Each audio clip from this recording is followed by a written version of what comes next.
sini. Saya mau menyampaikan beberapa hal kepada kalian semua. Mungkin beberapa dari kita tergolong edik dengan salah satu jenis olahraga. Ada orang yang suka aerobik, mereka seperti mengharamkan yoga karena menurut mereka yoga itu membuat mereka menjadi tidak tenang.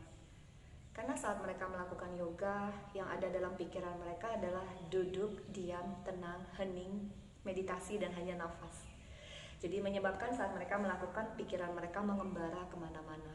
Dan itu sebenarnya pernah saya alami. Saya tidak menyalahkan kalian, karena saya pernah dalam posisi yang sama. Tapi proses membawa saya akhirnya mengenal yoga, saya memperdalam yoga, dan saya mendapat sekali banyak manfaat dari yoga. Kalau kalian bilang tidak suka yoga, apakah kalian tidak pernah memperhatikan bahwa di dalam yoga pun stretching yang dilakukan adalah stretching juga yang kalian lakukan pada saat aerobik sebelum memulai kelas. Oke, terus ada juga yang mungkin edik dengan fitness dan menganggap yoga itu sesuatu yang membosankan. Tapi kalian tak sadarkah pada saat kalian melakukan fitness, apa yang kalian lakukan? Nafas. Menarik dan mengatur nafas supaya kalian kuat untuk mengangkat beban. Tanpa sadar apa yang kalian lakukan itu ada di dalam yoga. Karena di dalam yoga kita ada sistem pernafasan juga. Dan kita mengatur sistem pernafasan dengan cara duduk diam dan merasakan nafas kita. Pada saat kita bergerak, kita menyatukan nafas dengan gerakan. So, setelah selesai kalian fitness, yang kalian lakukan juga stretching dalam yoga. Betul? Oke. Terus ada orang yang mungkin edik dengan yoga sehingga mereka menganggap aerobik itu bikin nafas mereka capek, ngos-ngosan.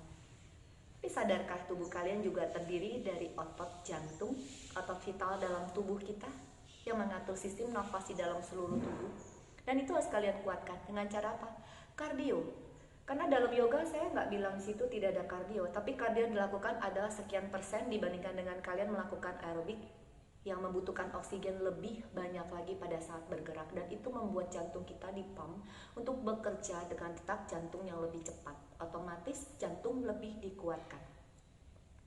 Saat kita mempunyai jantung yang kuat, kita akan mampu bertahan di dalam posisi saat kita melakukan hold pose di yoga jauh lebih nyaman karena kita sudah mempunyai nafas yang kuat, dan kalian latihnya itu dengan melakukan kardio. Dimana saat kita kardio, kita membutuhkan oksigen yang banyak saat kita bergerak, dan itu menyebabkan sistem nafas kita lebih kuat lagi, otomatis membakar lemak jauh lebih banyak lagi. Tapi saya tetap menyarankan kalian harus mengatur pola makan ya. Jadi tidak hanya berharap dari olahraga. Intinya pada saat kalian melakukan olahraga, cobalah untuk kesampingkan ego kalian.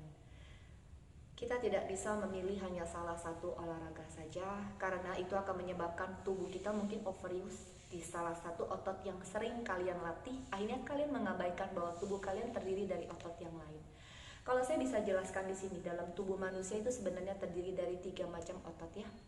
Otot jantung adalah otot yang mengatur sistem nafas di dalam tubuh kita.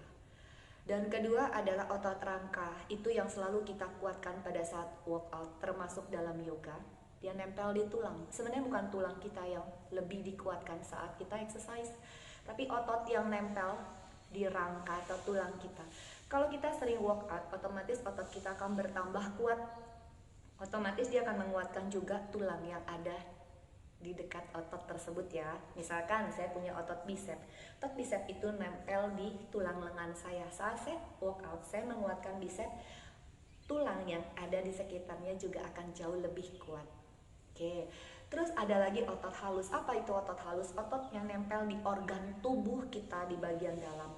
Misalkan ada otot yang nempel di ginjal, itu kita kuatkan dengan cara apa? Kita lakukan di dalam yoga. Saat yoga mungkin kita ada twisting, itu akan menstimulan otot-otot di dalam organ bagian perut kita, termasuk mungkin ginjal, lever kita kuatkan. Jadi intinya setelah saya mencoba untuk menjelaskan kepada kalian semua, kalian punya pilihan.